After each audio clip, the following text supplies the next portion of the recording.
From the West Coast, the East Coast, and deep in the heart of Texas, it's the Geek at Arms podcast with Bryan, Mike, and James.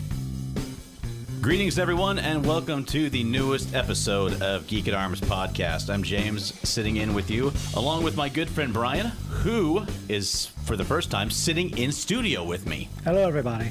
And he's out visiting me and my family from California, and I get to hang out with him for a while. So that's a rare treat that I'm happy for. And actually having someone in studio with me and not just talking to a microphone or a computer screen, as you and Mike are in literally the two most separate areas of the United States I could get to, excluding Hawaii and Alaska. But it's just going to be me and you today. Our good man Mike's not with us recording this episode because he had a death in the family. And so what we want to do is just encourage all of y'all listening to our podcast, just take a moment and say a prayer for him and his family. They're going through a hard time right now. I just pray that the Lord be with them, bring them some peace, some comfort, and just let them know that they are loved. So pray for him, and next episode, he'll be back with us. So, my friend, glad to have you with me. Glad to be here. So let's just jump right in. What have you been geeking out to recently? Well, I unwisely spent most of my overtime pay this year on an Oculus Rift. Oh, nice. For anybody who's had their head under a rock and doesn't know what those words mean, it's a virtual reality head-mounted visor, puts you inside the game, and I got the room scale sensors so I can stand up and swing swords or shoot guns or whatever. Now, a few months ago, I was at a GameStop, and one of the only times you'll ever catch me inside of a GameStop, and they had a display set up, or like an interactive display of the new Sony PlayStation's version of that. They've got a name for it. I don't know what it is, but connects to the PlayStation. You put on the headset. You've got the PlayStation motion controllers there. It looked pretty cool, but comparing that to the Oculus Rift, I've heard, is like comparing an Atari to a PS3. I doubt the difference is quite that dramatic. My understanding is that the PlayStation VR is lower resolution and maybe doesn't have as high quality a display. I've never experienced that. I don't really know anything about it. I haven't even read reviews because I don't have a PlayStation, so there wasn't any reason for me to spend time reading reviews. I can say that of the virtual reality systems that I've tried the HTC Vive, and I've tried the Oculus Rift, and then I've done like the Google Cardboard with my phone in a little box strapped to my face. That would be the level I could afford right there. Right, yeah, that's clearly not very good. Although, if it's all you've got, you can look at some interesting stuff that way. But the Oculus had a slightly better resolution than the Vive. It didn't require as much space to set up. It was a little bit cheaper, so the Oculus seemed to me to be the way to go. And even though I'm in a 300 square foot apartment and my play area is only about as wide as my outstretched elbows, I can't even extend my arms all the way out without hitting a wall or a dresser or something, I still find that quote unquote room scale experience to be very compelling. Now, what games have you got for it? So far, I haven't purchased anything directly from the Oculus store. I already had a subscription. Well, it's not a subscription game, but I had a license for Elite Dangerous, which is a spaceflight simulator. One that I wanted to play for so long. Oh, it's so cool. And it's in a 1-to-1 scale replica of the Milky Way galaxy. You can fly to any star that's actually been plotted. Everything that, I don't know what the governing body of star classification is, but anything that they know about a star is in that game. Oh, that's cool. The recent Earth-sized planets that they found in a system called TRAPPIST-1, they just went ahead and added that to the game. So you can fly there and you can see. I mean, obviously they don't look like what they actually look like because who knows what they look like. You can fly out and you can actually find the Voyager probes that are in the location that they will actually be in the year, I think it's 3303 or something like that. That's just someone caring. Yeah. Like going that extra mile. And talk about geek out. Those guys geek out over astronomy. But you put on the Rift and you play Elite, and you are in that spaceship. Now, this just shows how little I know about it. Are headphones included in the headgear setup? Yeah, on the Rift, there's some over-ear headphones that are attached to the Rift's head harness thing that are real comfortable. They fit nicely over my ears. They've got great audio quality. I mean, I'm not an audiophile, so they're probably not like as wonderful as some people's $1,000 headphones, but for my purposes, they're great. They're better than my computer speakers by far. And it's better than 2K resolution. It's, I think, 2196 by 1800 or something like that. So it's a lot of pixels, but you got to remember that it's spread across both of your eyes. So each eye only gets half of that horizontal resolution, and they're 2 inches from your eyeballs. So it sounds like a lot of pixels, but it's still actually pretty low res. You can see the screen dooring. And so in terms of Elite, I don't really necessarily feel like I'm flying the spaceship. I feel like I'm more like Ender operating the spaceship through an Ansible. Gotcha.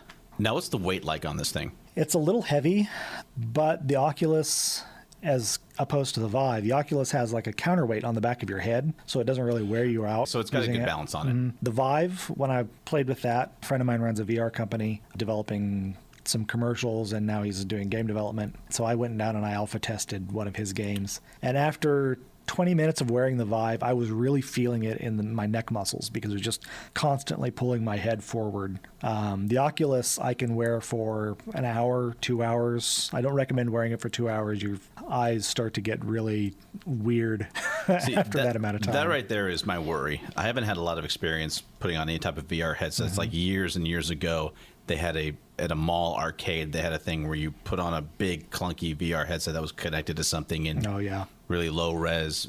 But from what little I have, I remember putting it on. It's like you said, just a couple inches away from your eyes. And with me, I'm so susceptible to migraines. My worry is that I get it on, I'd be having a blast, and the second I took it off and everything adjusted, boom, I just get hit smack between the eyes with one. And that is a problem. I also get migraines, not as bad as yours. I'd mostly get the optical symptoms, but I did have one while I was wearing the thing. And the trouble is that the particular symptoms of a migraine are similar to the symptoms of VR sickness. You get nausea, you get the optical strangeness going on. And when it's being compounded, inside the VR screen, you got very high resolution, bright, highly saturated pixels really close to your face. You're in this like enclosed kind of hot space, and you're already nauseous from, my field of view is moving around, but my body is not. And that just compounded with the migraine symptoms, and it came on so fast and so hard. Usually I have enough time to go ahead and take the migraine medicine, and I skip most of the pain, but it just shot through all of the initial warning symptoms, and it came on really fast. See, that's right there is what's making me hesitating, as much as I would like to have one, because I know someday soon, hopefully, there will be a Star Wars experience through this thing, and I cannot explain how desperately I want to fly an X-Wing, but they cost several $100s, and I don't want to shell out that much money for what essentially is becoming a migraine making machine. I get enough of those on my own in my daily life. I don't want to be getting them in my virtual life as well. And some people have a hard time. Your eyes have two mechanisms that help you tell how far away something is. The convergence, how much they tilt toward each other, and then the focus, what they call accommodation. And when you're in VR, your convergence can change freely. You look at something far away, your eyes go more parallel. You look at something close and they cross. But your focus is always on that spot a couple inches away from your face. And divorcing the convergence and the accommodation is what causes a lot of headaches in VR and actually in stereo movies too. People who complain about headaches when they watch a 3D movie are having that same problem. It's a little worse in VR because, again, the screen is 2 inches from your eye instead of many feet. So people who have a hard time watching a 3D movie aren't going to enjoy VR at this time. Now, there's some technology coming 5 to 7 years probably in the future called light field, which simulates the way light actually comes in toward your face. Instead of giving you like a grid of pixels like a screen does, it gives you a kind of a holographic set of light rays that you actually can focus. Even though it's originating close to your face, you can focus in the distance and it will act like real light that way. Camera company Lytro makes photographic cameras that do this, that you can choose your point of focus after the photo's been taken. You can even slightly change the angle of view after the photo's been taken. It's amazing technology. And right now, of course, you can't decode that without a very heavy computer that you don't really want to strap to your face. So I think, and I don't have any idea what kind of projection. Why are you always looking down at your feet in your VR? This thing is so heavy. Too heavy. You can't lift my head. After 3 months of using it, you look like Conan. Your neck is so thick. But my virtual boots look fantastic. And I have no idea what a light field projection would take. I doubt you'd want to strap that to your face either. No. But as time goes by and that gets miniaturized and becomes more feasible, I think VR actually will become something that most people will experience and enjoy. Right now, it's very niche. Not everybody's going to want to strap this machine to their face. It is, kind of sweaty. For those who like space flight simulation, though, there is nothing like playing Elite in the Oculus Rift. I got in my Asp Explorer, and you can look up and you can look to the side, and you go into the system map and you see these. Do you remember the stellar cartography room in, I think it was Star Trek Generation, where you had this huge room and a big old star in the middle and the cards standing out. You kind of walked out and they were like on a little platform. Yeah. Yeah, it was like a circular room. The system map in Elite feels just like that in the Rift. It is that's so awesome. cool. So yeah, I could probably go on and on about that. So you have to be careful because while you're plotting your course, if you sneeze, you're going to fly right into a sun. That is a danger. But fortunately, when you're in the Rift and you're heading toward the sun, it is so freaking huge and scary that, you're like, oh, I got to stop. There it is. I flew to the center of the galaxy recently. It had been my intention before I stopped playing Elite a while back to fly to the center of the galaxy and see the giant supermassive black hole Sagittarius A star, and you warp in and there it is, and you're like, this is the most dangerous object in the galaxy, and I am a few thousand miles from its event horizon. And what's Neat. worse, take a picture. You can't see it. It's a black hole. Yeah. I mean, you've got this gravity lensing effect all around you, so you can't even really tell which direction you're going or which direction the black hole is.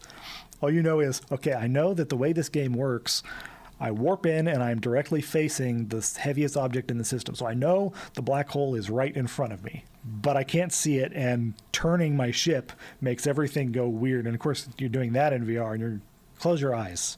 All right, let me pause to take the Dramamine. Yeah, flying around near a black hole in an Oculus Rift is definitely something that's going to make you queasy. I love that that's a phrase that you wouldn't have heard 5-10 years ago. Flying near a black hole. in my virtual reality simulator. Right. But, the question you asked me was, what games do I have for it? That's the one I've been spending the most time in, but I've also got the one that came with the Oculus Touch.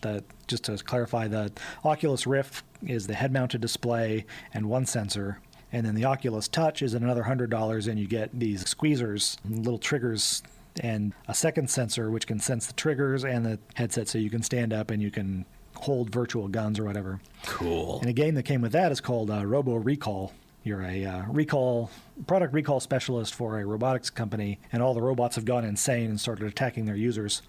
And so you teleport out into the middle of the city, and you get to shoot robots and grab them and pull their heads off and throw them at each other. Because they didn't have the license for Blade Runner. Right. Yeah, it's very Blade Runner-ish. But that brings up something that, particularly among church-going people, that object to video games for the violence. Mm-hmm. They say, oh, these violent video games make our children violent. And for the most part, I've always said, that's ridiculous. I've been playing Wolfenstein and Quake and Unreal Tournament and Call of Duty, and it hasn't made me any more violent. I'm, in fact, got less of a temper now than I ever did when I was younger.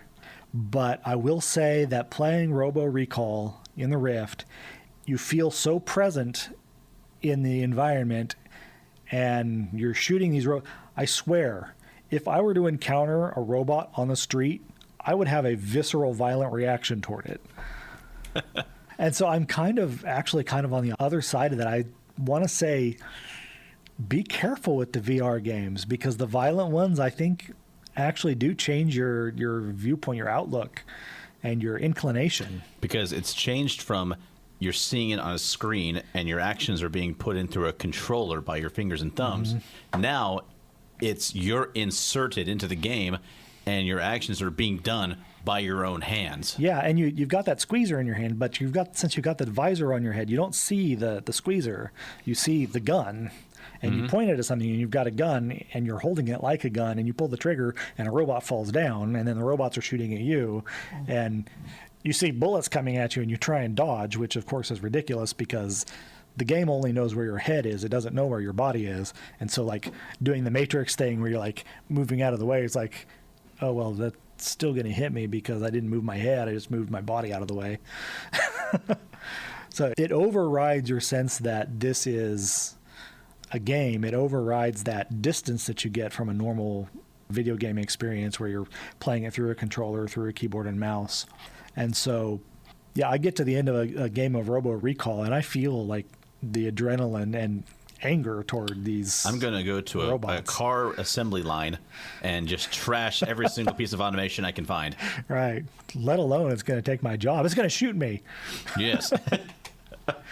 I haven't had the opportunity yet to play any of the other games other than that one that I alpha test. Keep an eye out for Killer Bunnies from Mars. Isn't that a card game? No. But there is a card game called Killer Bunnies. Yeah, I think you're right. They may have some trademark problems with that. They might have to change their title. Anyway, but from Studio 229, I'll just go ahead and give them a shout out because that game was so much fun. Just these stupid cartoon-looking rabbits and shooting them with miniguns. It was too much fun. It sounds very Monty Python-esque. It was very... I had big, nasty, pointy teeth running through my head at several points during that game.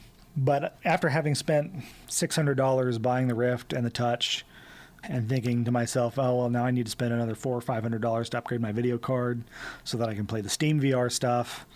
And, there's a couple of things that need Windows 10, so I need to spend another $200 upgrading my operating system. I haven't purchased any other games, even though I really, really want to. And we were talking about this just before the show started. They just released a Star Trek Crew Simulator or something like that. I saw a video for that, and that right there is something that I'm like, okay, my wife might leave me because I'm going out to buy an Oculus Rift. Yeah, and you're actually it's a multiplayer game in which the players, one takes the con, you've got a tactical officer, you've got the captain, you've got I think there's a communications station and engineering, and everybody's got to manage their resources, and the captain's calling out, hey, we need auxiliary power to shields, hard port, whatever. And the other players have their job to do, taking orders from the captain, relaying information back to the captain. And all of that is, and you're sitting in the captain's chair and you see the deck around you. It looks like that the version of Star Trek they've used is the 2009 version, the J.J. Abrams one. Yeah, I think so. Which I'm fine with. I loved those movies. And it's sleek, it's cool. It's like Star Trek meets Apple Store. Right. But like I said, I'm okay with that. It very much takes advantage of our current view of the future, as opposed to like the 1970s, 80s, 90s view of the future. Well, and then Oculus did the worst thing in the world. You've got this home environment where you can interact with your library and with the store. And it's just nice. There's a fireplace and a big rug and stuff. It's pleasant. Shoot, forget the game. I just want to hang out in that. Oh, yeah, it's nice. But what they did was, normally you've got this like oceanscape out the windows. They replaced the oceanscape with a star field, and you see a Star Trek starship fly over the head, and it's like, that is the most compelling advertising I've ever experienced. Cool. It's like, I have to have that. Like, I don't have $60 to spend on it right now, but I must have it. So, yeah, there's maybe another downfall, is the advertising could potentially be very compelling. Mm-hmm. And I think you told me that it's not just a single player. You can have NPCs manning your stations, or if you've got a buddy who's got the game, you two can do it together. Yeah, I think you can do a pickup game where you just get random strangers all crewing your ship. Oh, that sounds cool. Either cool or very, very frustrating. And I can only imagine that it's Why are the shields down? Hey! Why are we firing phasers?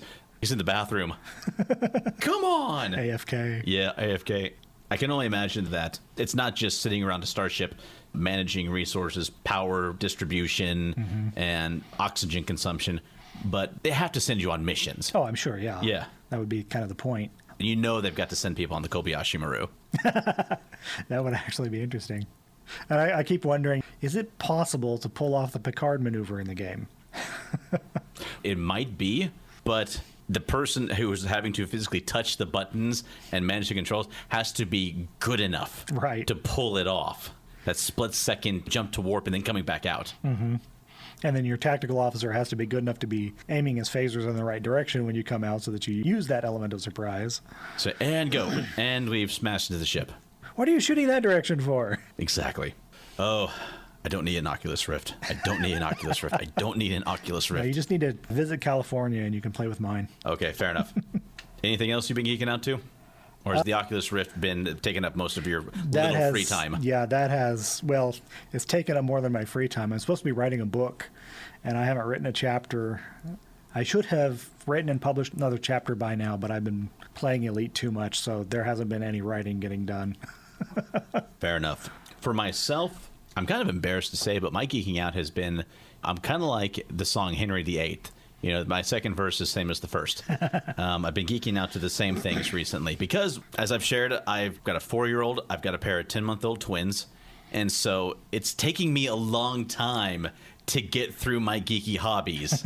Normally, I would have done this, moved on, gone to the next thing, but I'm still doing, well, I'll never stop doing the sword fighting. But because of my weird work schedule and the fact that I have not been able to make it to repeat fighter practices like I've wanted to, I did find a group on Facebook that I joined called the 100-Day Pell Challenge. Now, this is for a group in the SCA who want to get better at armored combat and other things. And so it's a challenge where you do 100 shots a day on a Pell with your sword or something similar. Whatever it is, whatever exercise it is, whatever type of combat exercise you're doing 100 of them a day for 100 days. My good friend of mine who lives up in Kansas, who I knew back in Colorado, he invited me to the group. He went through it, and I'm going to give this a try. And I'm going to get my gloves, get my longsword and my rapier, and even if it's only 20 25 minutes in my backyard, I'm going to do this. And I joined on the first day of June. So that way for 30 some odd days, it'd be really easy to remember what day I was on. So I go out and I've talked about looking at Guy Windsor's book, The Medieval Longsword, and looking at his videos. And I've watched these videos. I've looked at some of the exercises, some of the attacks that he teaches about Fiore. And I've gone into my backyard and I've tried my best to recreate them. And one of them I'll do 50 times. I'll switch to another one and do that 50 times. And there's my 100. And the nice thing about this group is that there are dozens of other people on there. I'm looking on it right now. And there's one person today is like day 72, day 60. One person is on day 5 on their 3rd round of going through it. And it's not just people, like I'm doing it with a longsword and occasionally a rapier. A lot of people on here doing it with the armored combat rattan swords. But you've also got people on here doing it with spears. One person put a picture of them do 100 shots with their spear. One lady is on here who doesn't fight, but she loves to shoot archery. So she's doing 100 days of shooting 100 arrows a day. I ought to pull out my practice saw and join that with those things. Mm-hmm. Joy has even joined me in this. And while she doesn't do a lot of combat, she has a very apt hand at calligraphy. And she is really beginning more into period calligraphy, but also just researching and practicing different styles of calligraphy throughout the ages. And so she joined me in that every night I do my 100 exercises, and she is going to write a different either verse from the Bible or famous quote or something else in a certain style of calligraphy. And every once in a while changing it up and starting a new style. So she's got her book she's doing it in. I've got the backyard, which I do my practice. Not last night, though, because the mosquitoes were out in force. And I did not feel like getting eaten up, so I found an area in my house where I wasn't going to hit a table, a light fixture, or the wall. Or a child. Well, they were already in bed. I'm not even going to attempt that with children under feet. And I'll be like 46, 47, 40, oh! And then the crying begins. So I've really been enjoying doing it, and the people on Facebook really supportive. It's cool to have this accountability, because if I miss a day and I want to continue, I have to start over at day 1. So that is the inspiration to do it every single day. And at the end of 100 days, I'm just going to be that much better. So Who knows? I'll wait and see how much it helps me personally, but I know for a fact it's not going to hurt. Yeah. So other than that, still playing Mass Effect, still enjoying Andromeda. This last week, I've really been, kind of turning it over in my head, comparing it to the original 3 Mass Effect games. Does it hold up? Yes, to a degree. The main plot isn't quite as compelling as the originals. There isn't that same sense of this is an urgent, serious matter. But I've really been enjoying the exploration aspect of it. I'm sad because I've read that from some of the developers that there could have been so much more. Like there was supposed to have been, like Elite Dangerous and other games, there was supposed to be hundreds of worlds that you could go to and visit. And then that got changed to scale back to 30, then a dozen, then 7. Huh. I mean, there's a lot more than 7 planets out there. I mean, it is several clusters of solar systems that are in the same galactic cluster, but you can only land on and actually walk around supposedly 7 of them. And that was a bit of a disappointment. And I realized that, as the game gets closer to finished, you have to make certain compromises. Right. But from what I've read of the developers' notes and the process that making the game, it just read more like that this, while it's okay, it's a series of also missed opportunities. But still enjoying it. I joked about this last episode, and that the main plot line was still going to be waiting for me, but I will have visited all the planets available that I can put colonies on and gotten the viability of the planet up to 100% on each one of them, colonies on each one of them, done all the side missions, made it a happy paradise for each one, and I've done that. I've done exactly that. Prediction was accurate then. In my defense, each of the planets I've gone to was part of the progression of the main storyline, and I just got there and I liked looking around. I got bit by the exploration bug and going around and seeing the different points of interest. So at least somebody did their job right. Someone did a good job on that, so well done. And we'll see where it goes from there. So then, if the trade-off was we can do 30 planets, but they're not going to be as interesting or as beautiful individually, would you make that trade-off, or would you prefer the 7 planets that are just rock solid? Oh, that's a good question. That's a good question. And I'm sure that's a question that they asked themselves several times during the development process. Hey, we can do 30 planets, but they're not going to be very good. Quality versus quantity. Myself, the Or we more can I spend another 7 years on it. Yeah. Or make 7 high-quality worlds right now. Just flat out, though, I do like quality over quantity. I really do. I had a feeling. But I'm hoping they do this. We'll give you 7 really fantastic worlds right now, and then we'll drop a DLC later with 2 more. And then maybe a space station. And that would be neat. Yeah. I would really like that. I don't know if there's going to be... There hasn't been any announcements of DLC for this game yet. And I'm going to cross my fingers because all 3 of the prior Mass Effect games had, for the most part, good quality DLCs for them. And I'm hoping that they'll continue with this. Now, I played the first 2, but I bought it in a package that had the DLC all included. Okay. So I'm not really certain what parts of the games that I played were DLC and what parts were part of the original experience. Okay. I never played without them. I assume the DLC must be good because I could never tell the difference between what was what, except for a couple of the equipment packs were obviously labeled, oh, hey, this is extra material that I get because I get it from the very beginning of the game and it's got a label on it. But in terms of story, I think I identified a couple of things that, oh, okay, well, this is clearly associated with this DLC that I noticed the name of. But by and large, I couldn't tell the difference. So I don't know if the DLC was good for Mass Effect or not. And you say it was, so I'll take your word for it. It was good. I know the games overall were pretty good, except for the typical disease that those games have where the plot structure is the same, whether you're playing Neverwinter Nights or Dragon Age or Mass Effect, Knights of the Old Republic. It's like, I feel like I've played this game before. It's been so long since I'd played Knights of the Old Republic, and I hadn't played any of the other ones. I really wasn't able to make a comparison. Yeah, I mean, the plots are different, and the feel of it all, but you've got, okay, well, I've picked up this crew of companions, and hey, I'll bet this one wants me to go on a quest, and that will unlock some extra abilities for them. Oh, look, I get to go on a quest and unlock extra abilities. And they do the same thing in every game. And they've continued the formula with Andromeda. Yeah. It's like, come up with another idea. Yeah. But in their defense, people are still buying it. Yeah. If it works and it makes money, then you don't change it. Exactly. That's why we have, what was it, 5 Avengers movies? I mean, sure, 2 of them are called Captain America, but they're still Avengers movies. True. And I think that takes us into that question that you asked earlier. No, not on air, but you asked me earlier about whether or not DLC is worth it. And to clarify, worth it in terms of the time spent or worth it in terms of, hey, do I really want to spend more money on this game that I already bought? Both. Because both are... You buy a DLC, one, because you want to spend more time on new content. And you like the game enough that you want to spend more time in it playing new content. And that can be a few hours or that can be several hours, depending on the content. And DLCs can range anywhere from $10 to $30 in cost. And let me give you an example. I'm either way. Well, I like DLCs. I do. They had some fantastic ones for Mass Effect. And thankfully, by the time I got to the Mass Effect games, they already been out for a few years. And so the DLCs, when I bought them, were on sale. And so they didn't cost me very much. My first experience with buying a DLC at its full price was with Skyrim.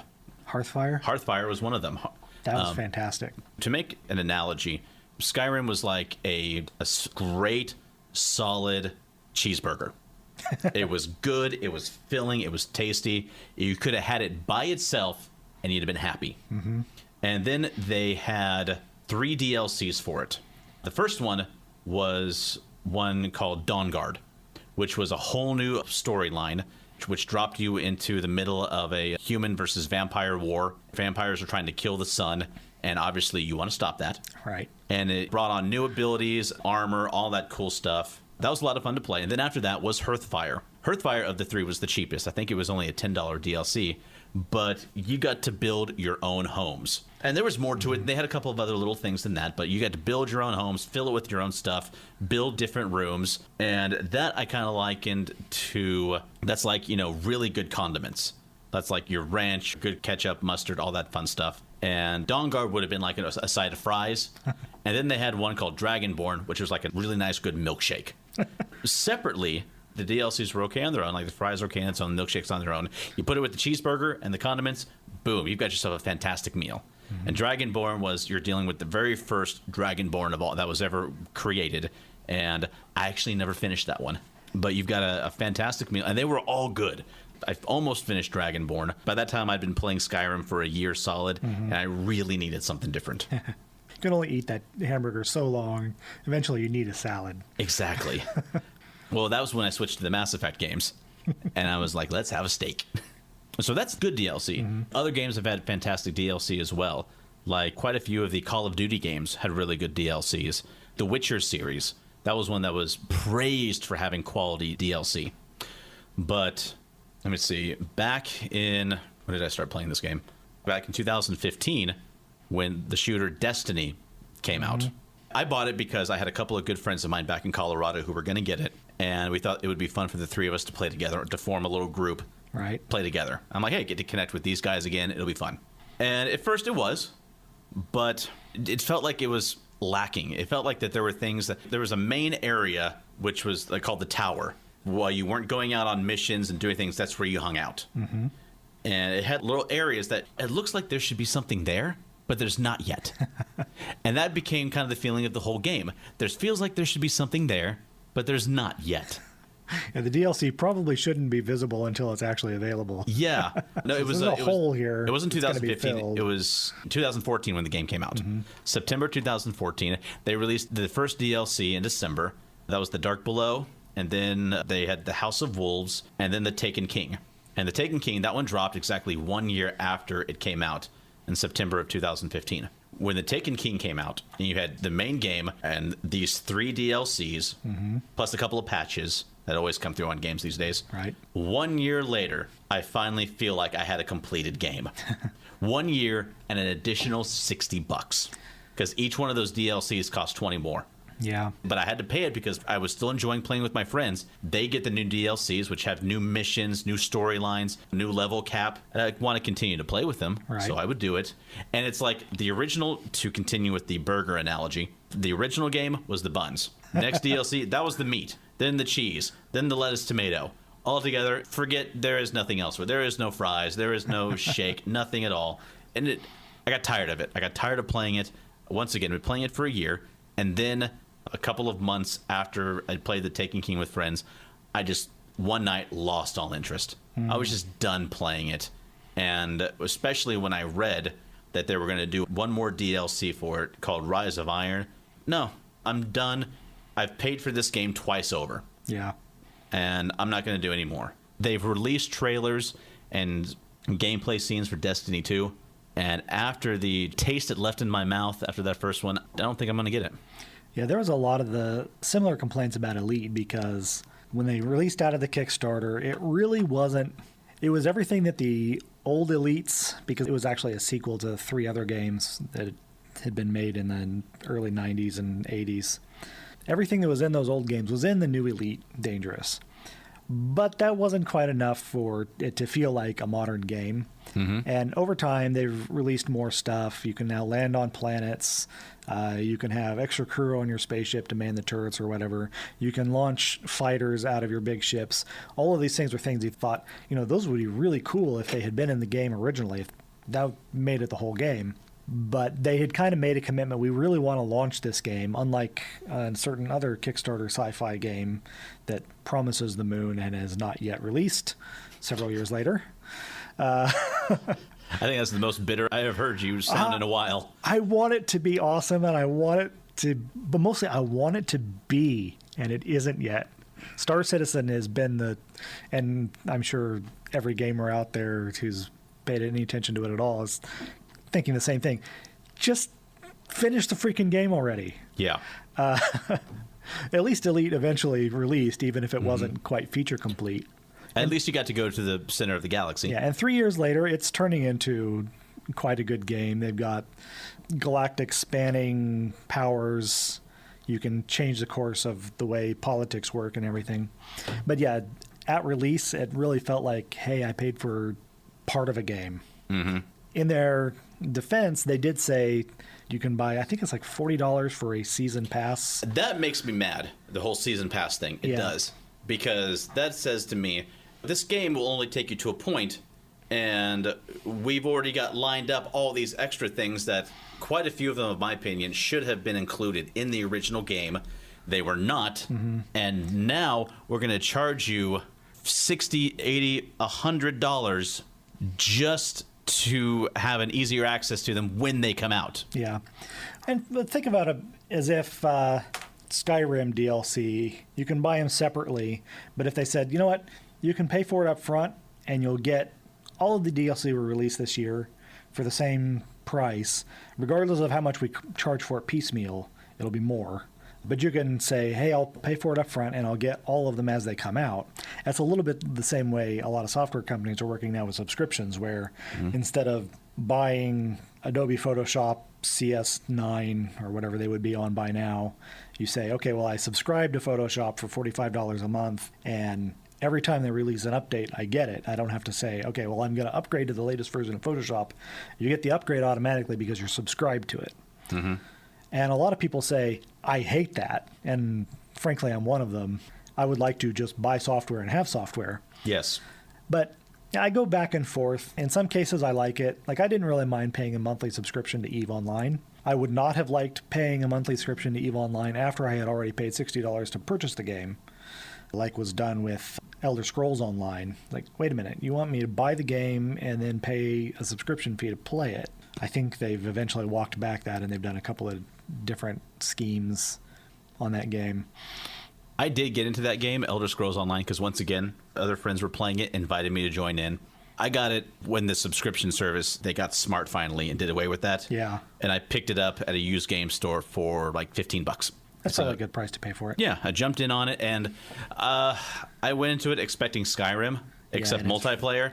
It was not. Yeah. It was not. I was like, you got your World of Warcraft in my Elder Scrolls. Yeah.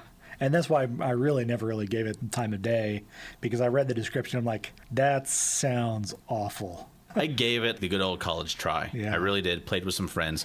But what I discovered was that the friends I was playing at were so much higher level than I was. I'd be sitting there trying to kill enemies and to get level, and they just boom, boom, boom. All the bad guys are dead. Yeah. I'm like, and I'm still working on my one here. So nothing against it. Give me 10 more minutes, I'll kill this goblin. Yeah, exactly. Well, some DLC that was really good and definitely worth it. Fallout 3. Now, Fallout 3 as the base game was okay. It was kind of mediocre. But the pit, or I think Into the Pit or just the pit, I don't remember. Yeah, I don't know what you're talking about. That was one of the most compelling stories. I mean, you had a choice to make, and the choice mattered. And there were going to be good consequences and bad consequences, regardless of which choice you made. And the level of pathos involved in making the choice, and I'm not going to tell you what it is because, spoilers, although Fallout 3 is an old game by now, you should have played it. Yes, I have. I have Well, not I know you have. The audience should have played it by now. But still, I'm not going to give you the spoilers. But it's by far one of the best add-ons that I've ever played. Fallout New Vegas, on the other hand, one of the best base games I've ever played, but it had crappy DLC. A lot of people liked the super sci-fi thing. I found it tedious. See, and that's what's keeping me from ever doing a season pass, because I'm paying for like every DLC that they're going to come out with. Even though it is at a discounted rate. Ones are going to be good. Exactly. It doesn't matter if it's at a discounted rate. I don't want to be paying for what is ultimately going to be junk. Yeah. And if you could be sure that they were all going to be Dawnguard and Dragonborn and Hearthfire, then great. But if you're going to get, I can't even remember the name of the New Vegas add-ons now. If they were going to be those, you're like, I dropped cash on this. Bored and I want to go back to that game, I'll play it. Mm-hmm. Now, I am close to finishing. I don't know why I stopped playing Fallout 4. But since I stopped it, I'm close to getting to the end. And one of these days I will go back. I will finish it. Well, I went straight from Fallout 3 into Fallout 4. And so I think I just kind of got overdone. Yeah. And they've since released quite a few DLCs for Fallout 4. But I'll be honest, none of them have really caught my eye. Yeah, the 1 point something, lookout point, I don't remember what it's called, is supposed to be very, very good. The story that it was telling is like, you know what, I was not really interested in the Children of Adam as a group. So I was like, do I want to play that? I don't know. But people say it is a very, very good add-on. I was kind of the same way. And I'm like, eventually give it a try. I might one day in the future, if the Xbox store ever has one of the sales, these DLCs 50% off. Yeah. And if I can grab a bunch of them as a bundle for a cheap price, I might do that. But yeah, I kind of bored with Fallout 4. I was playing it in the survival mode, which is hugely fun if you've got a couple of mods that let you actually eat the food that you're growing. It's like, oh yeah, we planted all these potatoes. Sorry, if you eat them, you'll die. But your settlers seem to thrive on them. So there was a mod that added some recipes so that you could make food from the stuff that your settlers are growing, which made it playable. But the survival mode, you have to eat or you'll die. You have to drink water or you'll die. You have to sleep every so often. And you can't save unless you can sleep. Wait a minute. Get your real life out of my video game. Yeah, I know. But it makes it so, like, I'm level 20 playing in survival mode, and I am afraid to leave Sanctuary still. You know, that would be how it was, though. I'm in the first town. I'm like, there's a very good chance if I leave town, I'm going to die. I'm level 20. I mean, this mid-power level, you know, I should be well into the mid-game. But I'm like, if I encounter a super mutant, it's going to mop the floor with me. Yeah. Or what if I don't find water? What if the things that find, what if I only find irradiated cola? Yeah. If I encounter one super mutant, I'm fine. If I encounter 2 super mutants, I'm probably in trouble. There's no possible way I can deal with 3. And a Deathclaw, forget about it. I saw a nice cartoon where people were talking about with Fallout, like, you know, here's how you are at level 1. Here's how you are at level 60. And, you know, shooting your BB gun against a bug and it's still coming at you, you're running away, versus vaporizing it with one shot. But the one picture was the same, was as a level 1, you know, you're in the blue suit with like one piece of leather armor running away from Deathclaw. Level 60, you're in your power armor, all your awesome weapons, running away from a Deathclaw. And survival mode is definitely like that. In the regular mode, a Deathclaw is not really a problem by the time you're level 60. A glowing Deathclaw can be troublesome. Mike took a photo, some train tracks in Boston, and I'm like, I think I've seen that exact place in Fallout 4.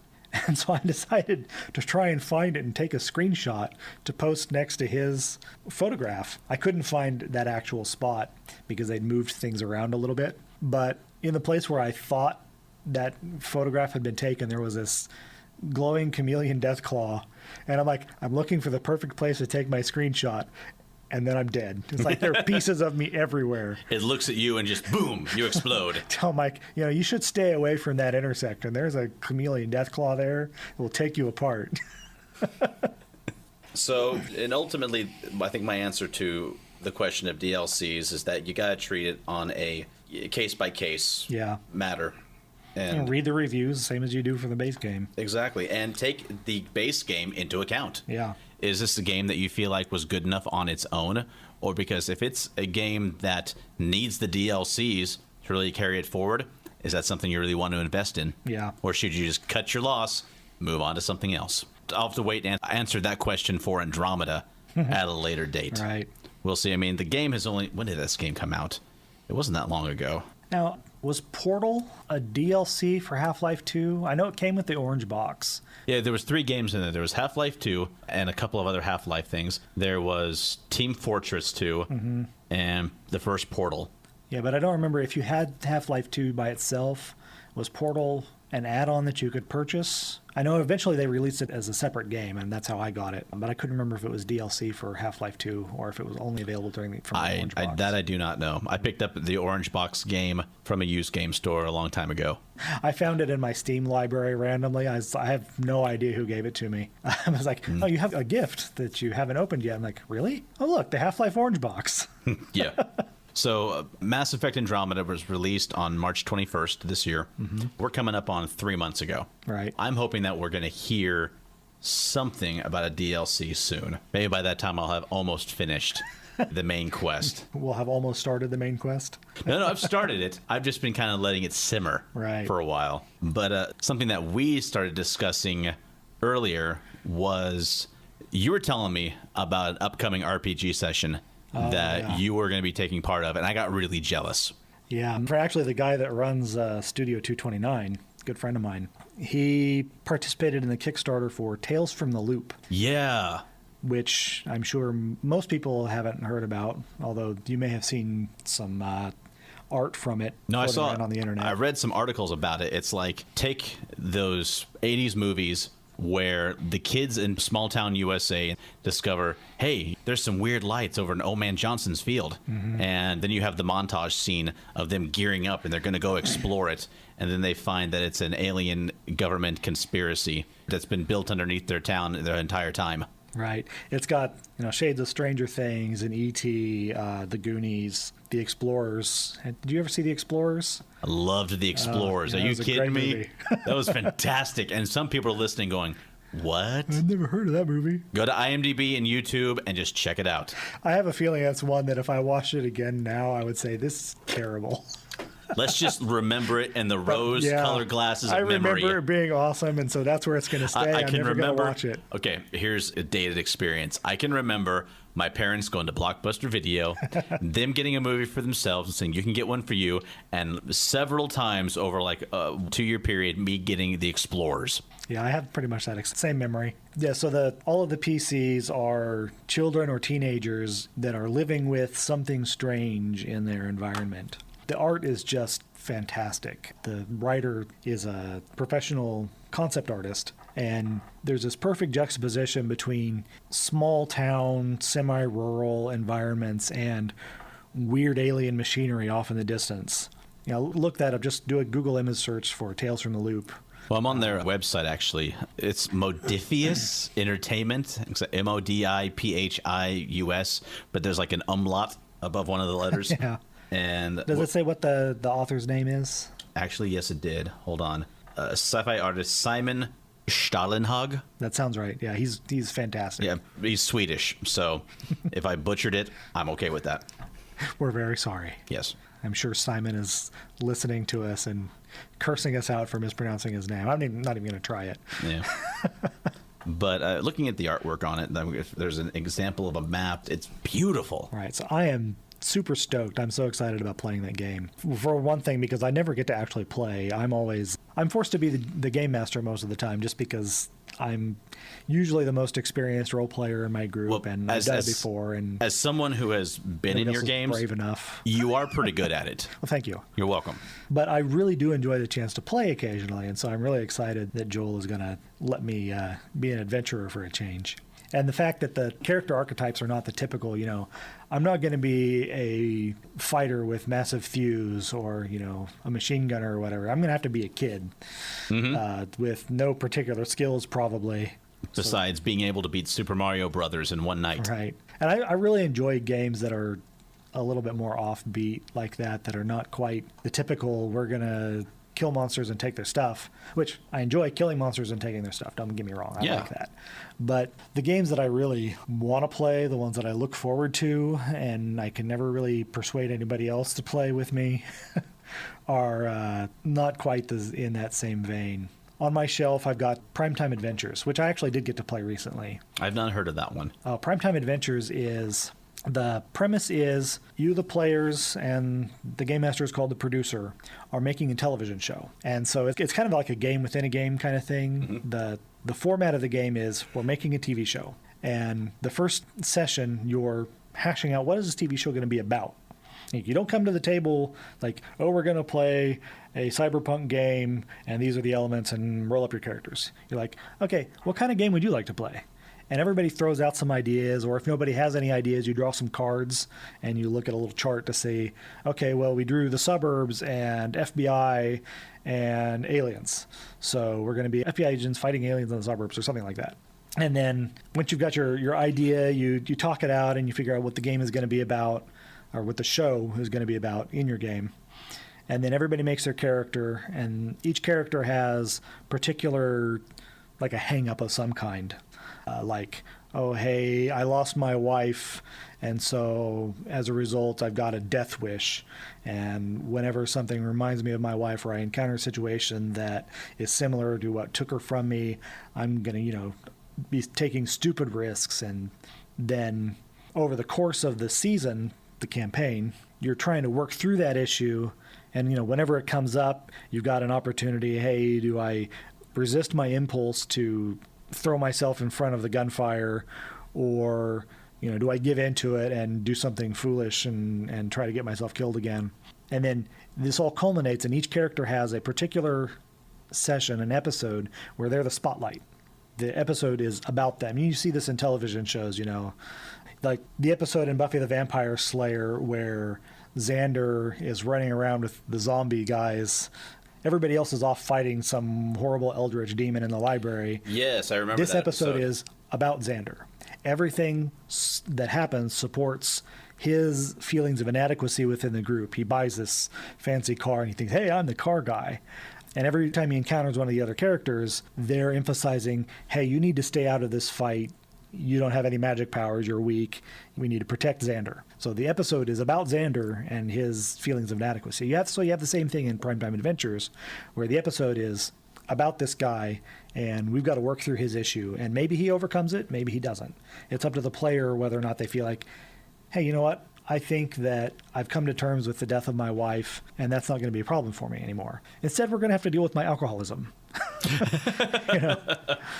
And so, by its nature, every player gets a chance to have a whole session that's about them, that they get to be the person who's in the spotlight, the person who's the most important person at the table.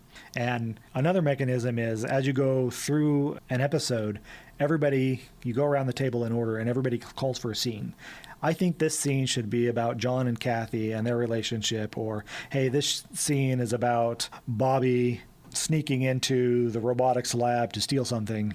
When you call for a scene, it doesn't have to necessarily be about your character. You can call for somebody else's, but it gives everybody the opportunity to shape the way the game is going to go in the way that they kind of want to see it. On the other hand, it makes it a little difficult for the producer because he doesn't have as much say in controlling where the game is going to go. The players can take it anywhere. I mean, seriously, anybody who's been a game master knows that that's going to happen anyway. Yes. At least in Primetime Adventures, you're expecting it.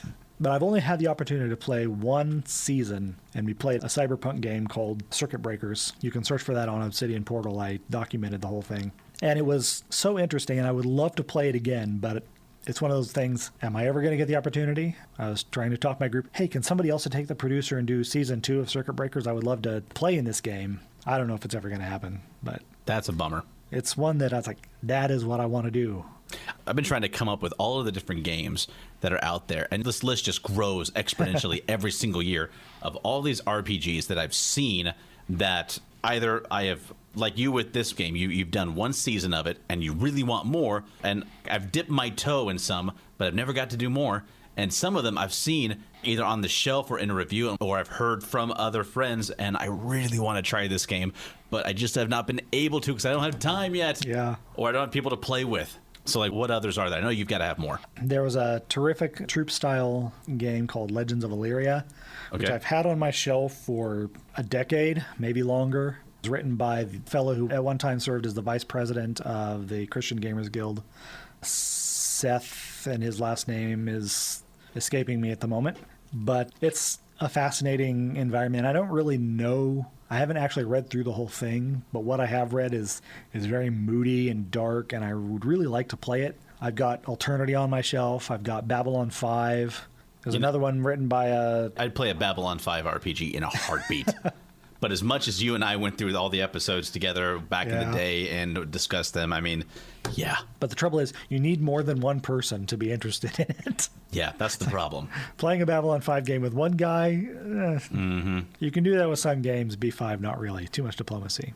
Another one written by a Christian Gamers Guild officer, Mark Young, is called Multiverser. I'd like to get the opportunity to play or run that at some point. It's not the kind of game I really like because it's extremely crunchy. I mean, a lot of statistics. I usually like lighter stuff. My ideal role-playing game is Risus, which is 2 pages long. Multiverser, on the other hand, is something like 600 pages. Ooh. And it's got an appendix with a computer code for writing dice probability charts. I mean, it's a serious game. I mean, do you need a degree in the game in order to play it? I think you might. I think Mark is actually running that game right now at an anime expo somewhere on the East Coast. He's in the game hall right now running Multiverser because he's the only person on the planet who knows how. Wow. I'd love to play a game of Mage the Ascension. That one I've seen. They've got a board game of that.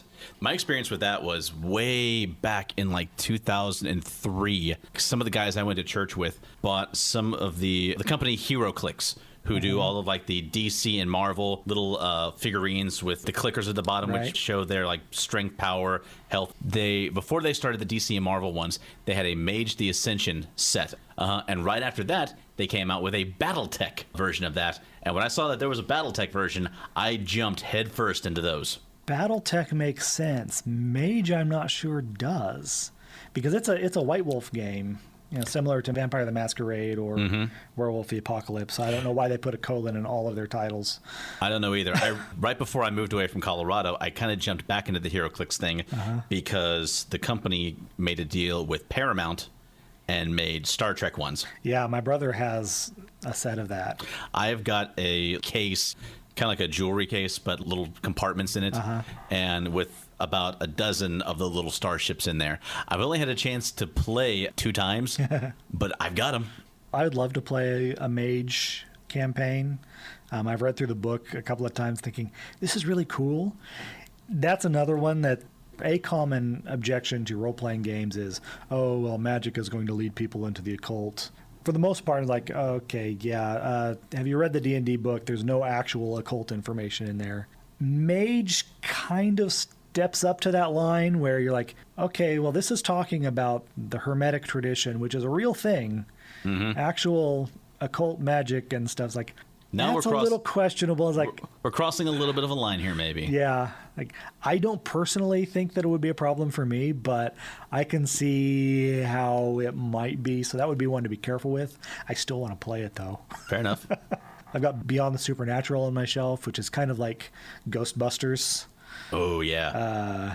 I would love to play that one. It's in a system that is kind of a little clunky and haphazard. It's the Palladium books, which Palladium games are fun. I played Rifts for years and loved it. It's not the most cogent system out there, but it works well enough. It certainly works better than some others, like Traveler, which, again, fun game, but it's broken. But Beyond the Supernatural, it's been on my shelf for 10, 15 years, and I've never played it. I think I gave my 7th Sea books to you. Yes, you did. And they were fantastic. Yeah. And never got the chance to play that. Yeah. And I know that was on your list of, hey, games I would really like to play. It is. I keep it in my bag because whenever I actually have a chance to flip through it, I pull it out. James has now revealed the 7th Sea 2nd edition, or is that 3rd edition? No, it is 2nd edition. 2nd edition. Yeah, and rule book. You know what? Hey, take a look. This was just a Kickstarter, right? Correct. That's how I got it, through the Kickstarter. They put out a fantastic book, in my opinion. That thing is beautiful. Full color all the way through? It is. But thankfully, it's not just all pictures. It's not that smell. It's not all just pretty pictures and fluff. The content in it is also pretty solid. But I've had that book for a while now, and I've just been waiting, trying to find a group to play with. If I lived in this city, I would play. I know you would. And I'm kind of in the same boat as you. If I want to get a game going on, I came to the realization I'm going to be the one to have to run it. But besides that one, I've got the book, and I'm waiting on players. Tales from the Loop. When you told me you were going to do a Tales from the Loop game, I got really jealous. One, that you actually get to play in a game instead of running it, but also that system, which just looks so much fun. And the people who put it out, Modifius, they also put out another game, which I would really love to play. And it's still for pre-order right now, but for the first time in a long time, it's a Star Trek Adventures role-playing game. Most people think that Star Trek is too episodic to really make a good role-playing game. You know, if you're going to be in the Federation, then it's going to be a boring game. I think that whole universe is rich for role-playing experience. And an episodic kind of game actually has some advantages in that if you've got a situation where you've got players that drop out, the attendance is inconsistent, an episodic game is ideal because you can just like say, okay, well, this is a new situation and those characters are not part of this one. Yeah. There are episodes of Star Trek that do not contain Will Riker. He may be like have a line or two because obviously he's in the credits, but if Jonathan Frakes wasn't available for when they write around it because it's a self-contained story, they can do that. A lot of role-playing games are highly interconnected and like, oh, you have to be here every week, and that's a lot of a big commitment for some people, especially in our age bracket, to make. You know, we've got jobs. Many of us have kids, spouses. Unfortunately, do not have child or spouse right now, so my schedule is a lot easier. But most of my friends, you know, they've got other obligations, and they can't necessarily commit to, I can be there every week for 6 weeks to play in a campaign. So an episodic system like Star Trek. Another reason I want this, for the core rule book's $57. That's about what you'd expect. And of course, they've got a lot of other things. You've got to buy the Federation source book and the Romulan source book. And they've got a starter bundle, a collector's edition. They've got miniatures and everything. But for $500, you get the Star Trek Adventures Borg Cube Collector's Edition box set, which is literally a big box of the Borg Cube with drawers that come out with all of the counters, miniatures, maps, GM screen, all of it. So, very cool. I will never get. Yeah. That's like that box set of Battlestar Galactica that was the Cylon head. Oh, yeah. It's like, you know what? That would look so cool on my shelf. But there's no way. It's like, I'm not paying $120 for, let's face it, a kind of lame 1980s, 1970s. Yeah, 1970s. Like 77, 78. Actually, sci-fi show. First episode of Battlestar Galactica came out on September 17th, 1978, the day of my birth. Oh, okay. Right, of course. Wow, that is an extremely interesting thing that you just know right off the top of your head. But that makes sense. So Star Trek Adventures is another one on my list. 7C, obviously, because I've had this material for a while now. And for someone who loves history and who loves sword fighting, it's 16th, 17th century swashbuckling sword fighting, but with magic involved. And that just sounds all manner of fun. Exactly. Answer, it could not. Could not. One that I've kind of dipped my toes into a little bit, I did one campaign years ago with a homebrew system of Firefly. And unfortunately, that went nowhere fast. I won't go into it, but since that came out, there has been an actual rule book put out. There has been some fantastic looking supplements along with it. I think the Firefly game is based on the same engine as the Babylon 5 one. Okay. If I remember correctly. But I think it would be a lot of fun. And also Dresden. I forgot to write down Dresden. It's a universe ripe with a lot of possibilities. So obviously the Dresden Files, based on the books by Jim Butcher, it's another one that's got a lot of storytelling in it. Be a lot of cool characters. Even though we had a very successful campaign of this, the Middle Earth one, the old Middle Earth role-playing game, put out by Tor. Is that the company? No, Tor is the fantasy books publisher. It's that's right. Iron Crown Enterprises. Iron Crown, that's what it was. Okay. So obviously these books are old, they're dated. You can only find them on eBay, sometimes Amazon. Iron Crown lost that license around the same time as the movies came out. Okay. Because suddenly Lord of the Rings was a hot property and they couldn't afford to maintain that license. True. But I liked that system. We had a very successful run on that one, and I would love to try it again someday. And it has some amazing source books. Yes, it does. The level of detail in an Iron Crown supplement is beyond anything I've seen elsewhere. And there are some of their supplements like Castles in Ruins, which can be used with any game.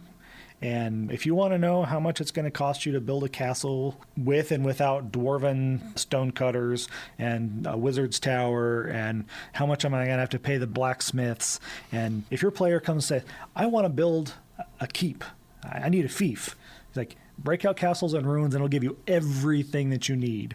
Yeah. And Iron Crown supplements are just terrific that way. And the level of detail, I've got the Angmar source book, which is probably 400 pages with several poster maps in it and details about economies and cultures and characters, and it's just so rich. Well, besides the core rule book, which I was able to get off of Amazon, I was able to pick up the Treasures of Middle-earth source book. Great book. You can talk about rich in lore, and someone just did their research, picked a lot of things which are straight from Tolkien's works, and you can tell the rest of it was clearly well done and excellently inspired by Tolkien's work. And they go into the Silmarillion, they go into the History of Middle-earth series, and they pull stuff out of that. I'm obviously not the more recent, like, you're not going to find stuff from Beren and Luthien in there because that was just published. But anything published prior to 15 years ago, you're probably going to find references to it. Treasures of Middle-earth has also got an excellent random treasure generator. Yes, I saw that. Really cool caches, hey, what's in this treasure? Okay, you roll some dice and you get, and it's not just like 45 gold pieces. It'll tell you create a magic weapon with these particular qualities to it, and it encourages you to come up with some actual lore, some history of the thing. I mean, obviously you can just get 10,000 silver pieces in a treasure cache too, but it adds some really good generators. There was a supplement for the Goblin Tunnels under the Misty Mountains that had a random cave generator that was pretty fun to play with. And I played that as a solo adventure. Just, okay, well, my hobbit is going to go right, and I roll to find out what's to the right. And you can play that by yourself. It was really nice. But the only one I could think of right now off the top of my head that I've kind of dipped my toe in but wanted to do more was the Western fantasy steampunky one called Deadlands. Oh, man, that was another one that I had a near miss with Deadlands. Someone was starting play by email Deadlands campaign. I made my character. I had this great lawyer from back east who'd been a boxer, but he hurt his knee, and so he walked on a cane, but he still had the physicality of the boxer, but he was also super smart because of the lawyer thing. It's like, great character. The game never actually started. Bummer. Yeah, I was like, I want to play so bad. I also had a near miss with it. Back in Colorado, I had some people who I was going to run a game for, and like they had been doing a D&D campaign for a long time, but they wanted to take a break. So I said, I'll run something. And I wrote up a storyline for a steampunk Western, but I was looking at a system to use to run it, and Deadlands was one of the systems I was looking at using. Well, this looks really great, but they don't have these books. Right. And so what I ended up doing was it became a homebrew. And I used some of like Sidewinder D20, and I bought a steampunk Western PDF book on like Drive-Thru RPG, and between those two, I created my system and I distributed what material I had to my players. I got from those supplements more ideas and mechanics, and then just kept it real simple. I mean, most things, if they rolled, I'm like, roll me a D20, and that's what I made my judgment call off of. Yeah, there's a mechanic, the game I mentioned earlier, Multiverser, has a mechanic called the General Effects Roll. You just roll percentile dice for, I don't know what's going to happen. If I roll dice and it's high, something good happens. If it's low, something bad happens. Like, that's a pretty good, simple thing. I've come to realize that my style of GMing is I'm much more into the narrative. I'm much more into the storytelling than I am into the mechanics of it. Right. And so I give my players quite a bit of leeway when it comes to things like that.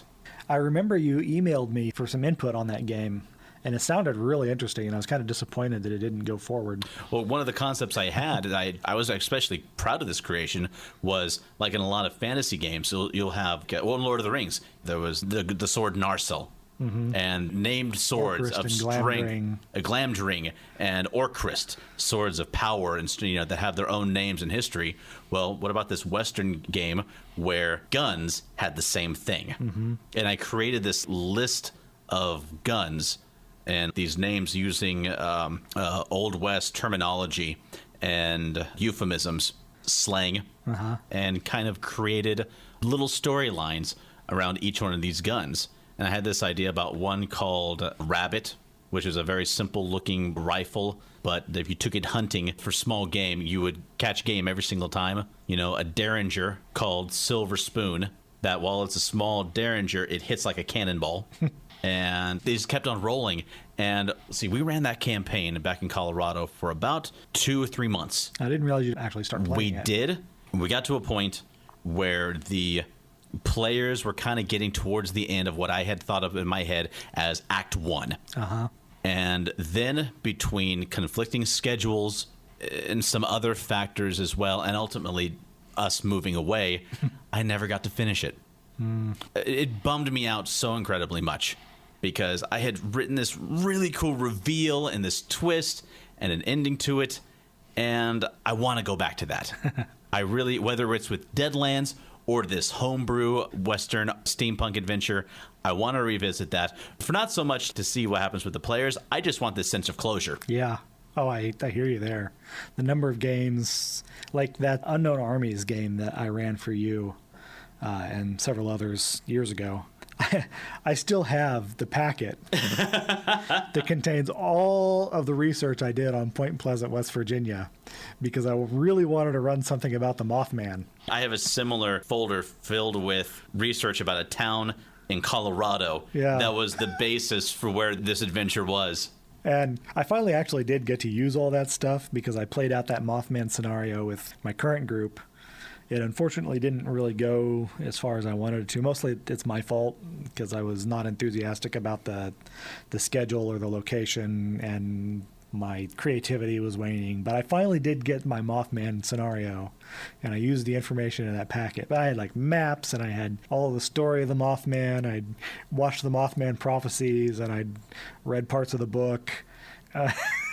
And then we never met again. I was like, oh, I need the closure. And there was so much stuff that was going on, and you had just like nibbled at the edges of several mysteries.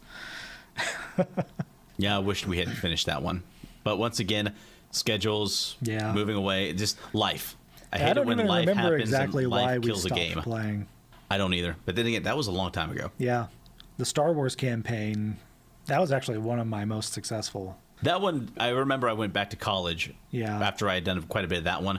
But that one seemed like less like it ended and more like it fizzled. It did fizzle, but at least we got far enough along that I felt we'd played it. Okay. And I'd actually had to start, now I have to think about the second thing that's going to happen in this campaign, which most of the time I never quite get past the first thing that's going to happen in this campaign. But that was a lot of fun. I wouldn't mind doing another Star Wars campaign. As much as I enjoyed the West End Games versions that we all had, I'm curious about the brand new one that's out now with all of the supplements that I've seen. Yeah. I don't want to run it. This is one I adamantly, I know that's kind of considering out of all the systems that are out there, the one that I probably could run without having to use any source books, just using the Star Wars knowledge in my head is a Star Wars campaign. Not anymore. They invalidated all that canon. Don't remind me. It's nothing like having years of knowledge and now you're information going to just run into wiped off the board. The situation I always had with Dungeons and Dragons, where there's conflicting pieces of canon and conflicting ideas of what Dungeons and Dragons is, and now conflicting ideas about what Star Wars is, and people come to the table and you don't know what they assume to be true. And you're going to make your assumptions, and they're not going to mesh with their assumptions, and suddenly you're going to wind up in a place that, no, that's not what's going on here. Makes you confused, dizzy, and just ultimately weary. Yeah. That's honestly why I've never really run D&D with D&D players. I think the only D&D campaign I've ever run was at your house, because I knew that you guys didn't know anything about Greyhawk or whatever. Not a single bit. Never done any of it. Yeah. And we were running it in a brand new edition, so I didn't have to worry about somebody coming up with some kind of obscure... Like, wait a minute, that's not true. Let me pull out this source book, right. Rule 38A on page 492. Mm-hmm. I know DMs who are like, you're only allowed to reference books that I have in my collection. Don't come in with some player's handbook 45 that I haven't seen yet, because there's going to be some synergy in there that you like that's going to make you superpowered. And I just never wanted to deal with that. I was actually kind of a little bit reluctant to run Star Wars for you. Just because I knew I would be up against your encyclopedic knowledge of the... But here's the thing. I thought about that, and in that particular campaign, I Achilles healed myself because I played someone who had been a slave most of his life, right, and knew jack about the galaxy. And then after one campaign of that, I realized how tiring that was. So I played the complete opposite, a well-known world-traveling adventurer who knew everything about the galaxy. I was like, all right, this feels more like a fit. Yeah. And that's why I set that game in the space between A New Hope and Empire Strikes Back. Mm-hmm. Because I knew there hadn't been much written in that space. And there still hasn't. Yeah, I mean, Splinter of a Mind's Eye, and that's it. And that's not even canon anymore. Right. It wasn't even canon by the time Return of the Jedi came out. That's a good point. That's a very good point. And so I knew, like, the only thing that I had to deal with was some comic books. And I could manage that because it was one continuous line of comic books, and I could fit my stories into the nooks and crannies. And I think actually we were starting with why there weren't Star Destroyers at the Battle of Yavin, right? Yes. Because we sabotaged the fleet. Which I thought was a fantastic idea. There was an interdictor cruiser with the Star Destroyer fleet, and they were going to rendezvous with the Death Star at Yavin and attack the rebels. And so our intrepid adventurers sneaked aboard the interdictor, hacked its computer, and programmed it to turn on the gravity generators in hyperspace. And I don't have any idea what that's going to do. I remember that exact same session. You kind of blinked a few times and like, okay. Yeah. It was one of the things that I'd like written down, but thought they'll never think of that. So I didn't. But it's me. Yeah, I should have known better. Yep. See, moments like this right here is why I wish life could have turned out differently and I could have been a writer or a contributor to some of the Star Wars cartoons that are out there. Clone Wars or Rebels. Okay, that being said, nothing against them. I love them both. Mm-hmm. They've both been fantastic for the most part. But now there's a gateway cartoon drug for my children. It's a Star Wars Lego cartoon. I think it's called the Freemaker Chronicles. And I've watched a couple of episodes on YouTube with my daughter, and they're actually really funny. They're very, very funny. And I kind of look at that as a good way of slowly introducing my children into the Star Wars world. To use a quote, well done, you've just taken your first steps into a larger world. At Clone Wars, I haven't watched Rebels because I don't have access to it on any of the streaming services that I'm using right now. But Clone Wars, by and large, like overall, I really love.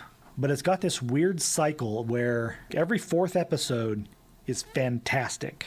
Mm-hmm. And opposite that, like 2 episodes opposite it, every fourth episode is just really lousy. And then the ones in between are, that's okay. And I think what they have is an all-star animation team and an all-star writing team. And when both of those are on the same episode, it's awesome. And then their B team, when they both hit an episode, it's one of the really bad ones. Like that whole thing with they were recruiting the Mon Calamari, and it was all taking place underwater. Oh, yeah. The dialogue on this is horrible. But one of the episodes had really great animation, and the other one had really rotten animation. And it's like, so one of those episodes was among the worst. And another one was okay, but beautiful. And I really think that that's what was happening, is that they had these 2 teams, and when they both were the A team on it, it was a really great episode. And it seemed to have a cadence almost. Okay, well, it's been 4 episodes, so this one is going to be really good. Well, what it's scheduled around is when members of the A team have vacations. Right. And they high five and they bring in the next crew and they say, okay, it's going to be underwater and part of it's going to have Jar Jar. Hear me out. It's going to be great. I just thought that was an interesting phenomenon on that particular show. How much stock footage can we reuse? And that's at least something that they didn't really do in that show. Which I'm thankful for. I'm thankful that they realized, all right, this is the brand new Star Wars cartoon, not a 1980s episode of Voltron. Or Airwolf. We watch the same helicopter explode every week. It's like, oh, we're only going to shoot this once. We're going to use this footage in every episode. Mm-hmm. That said, I like Airwolf. You can't really complain about a show that has a character named Stringfellow Hawk. What kind of a name is that? When I was a child, I wanted to grow up and be named Hawk. And the worst part is the actor's name wasn't much better. Jan Michael Vincent. Wow, that's an 80s actor's name if I ever heard one. It's like Stargate SG-1, where they had a character that briefly replaced Michael Shanks, Daniel Jackson.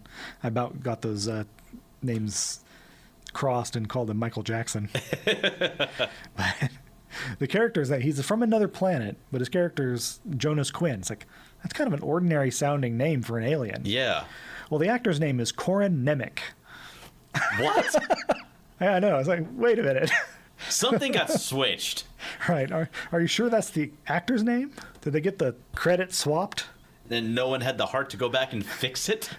Or they just got lazy? But they would call him Jonas Quinn throughout the whole show, so I assume that must have been correct. Corin Wow. Nemec. That's a sci-fi name. Yeah, seriously. You need a pretty high-quality name generator on a website to come up with that.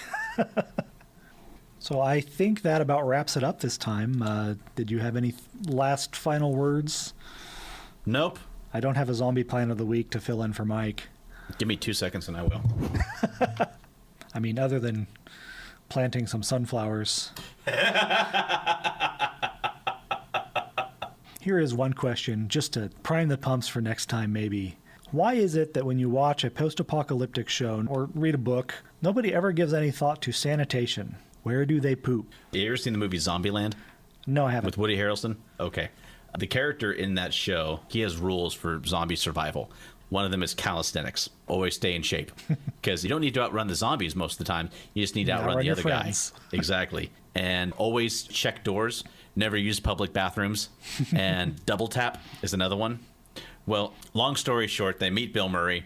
They accidentally shoot Bill Murray. And after they deal with the body of Bill Murray, he looks at his compatriots, pulls out a bottle and goes, Purell? They're like, yes, please. I always figure if there actually is an apocalypse, the first thing I'm hitting is any place that sells toilet paper. I'm stocking up because that's going to be gold. That's a tradable commodity right there. Yeah, I mean, you're going to be king of the hill if you have a supply of toilet paper. You know, I'm kind of coming brain dead. The only thing I can think of was... That's an unfortunate quality when we're talking zombies. It is do what I thought in Colorado and head north and head into the mountains. Well, then you got White Walkers.